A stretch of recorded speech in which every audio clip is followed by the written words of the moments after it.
ప్రజావాణి ప్రహసనం కాదు ఒక ప్రభంజనం అన్నారు ప్లానింగ్ బోర్డు వైస్ చైర్మన్ ప్రజావాణి ఇన్ఛార్జి చిన్నారెడ్డి. ప్రతి ప్రజావానికి కనీసం 1000 మంది వస్తున్నారని చెప్పారు. గతంలో కేసీఆర్ పేదలకు ఇండ్లు ఇవ్వలేదని తెలిపారు. అందుకే డబుల్ బెడ్రూమ్ ఇండ్ల కోసం చాలా మంది ప్రజావానికి వస్తున్నారన్నారు చిన్నారెడ్డి. పెన్షన్లు, రేషన్ కార్డుల కోసం దరఖాస్తులు వస్తున్నాయని చెప్పారు. ప్రజావాణిలో వచ్చిన దరఖాస్తులు, ఫిర్యాదులను కలెక్టర్లతో పాటు సంబంధిత అధికారులకు పంపిస్తున్నామని తెలిపారు.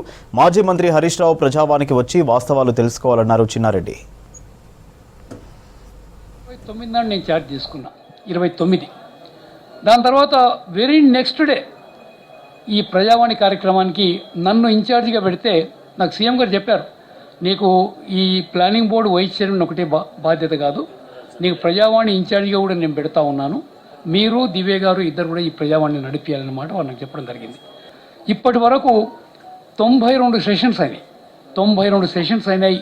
ప్రజావాణి మొదలుపెట్టింది 8/12/2023 నుంచి నిన్న శుక్రవారం వరకు 92 సెషన్స్ అయినాయి.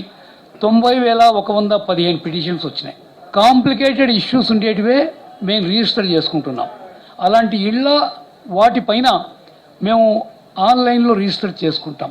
సంబంధిత కలెక్టర్కో లేకుంటే ఆ మున్సిపల్ కమిషనర్కో పంపడం జరుగుతూ ఉంది, వాళ్ళ పరిధిలో ఉంటుంది. కాబట్టి ఈ 90,115 ఈ పిటిషన్స్లో ఈ ఇళ్ళు కానీ, ఈ పెన్షన్స్ కానీ, ఈ వ్యక్తిగత అవసరాలు లేవు దీంట్లో. మీరు ఏదో ఆర్టీఐలో సమాచారం అడిగినారు.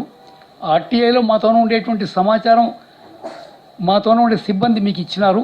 దాన్ని పట్టుకొని దాంట్లో కూడా ఎంత బాగా చెప్పారంటే, మీకు అంటే మాతోన ఈ పెద్ద సమస్యలు రిజిస్టర్ అయినటువంటివి 43,272 రిజిస్టర్ అయినాయి ఈనాటి వరకు. అంటే మొన్న జరిగినటువంటి December 9th వరకు, December 9, 2024 వరకు. దీంట్లో ఎన్ని సాల్వ్ అయినాయనే మాట కూడా వారు అడిగినారు. 27,215 అంటే దాదాపుగా 63% సాల్వ్ అయినాయి. 63% ఇది పక్కా సాల్వ్ అయిన లెక్క.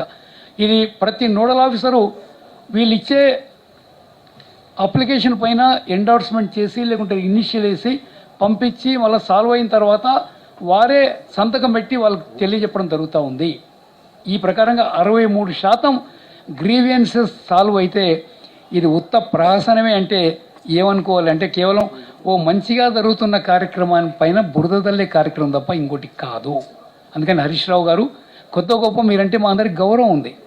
ఎందుకంటే మీరు ఉన్నది ఉన్నట్టు మాట్లాడతారు, కొంచెం బాగానే ఉంటుందనేటువంటి మాట.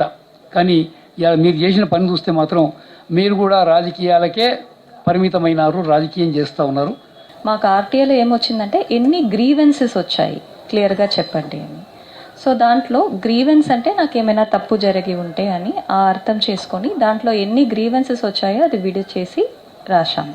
ఫర్ ఎగ్జాంపుల్, నాకు ఇల్లు కావాలి అంటే అది ఆల్రెడీ ప్రజాపాలనలో కవర్ అయింది కాబట్టి ప్రజాపాలన సైట్కి పంపిస్తున్నాము, హౌసింగ్ డిపార్ట్మెంట్కి పంపిస్తున్నాము. ఫర్ ఎగ్జాంపుల్, రేషన్ కార్డ్స్ కావాలని వస్తే ఫ్రెష్ అప్లికేషన్స్, ఆ ఫ్రెష్ అప్లికేషన్స్ని అలా పంపించి దానికి ఎన్ని వచ్చాయో వాటిని కూడా రిజిస్టర్ చేయలేదన్నది తప్పు మాట.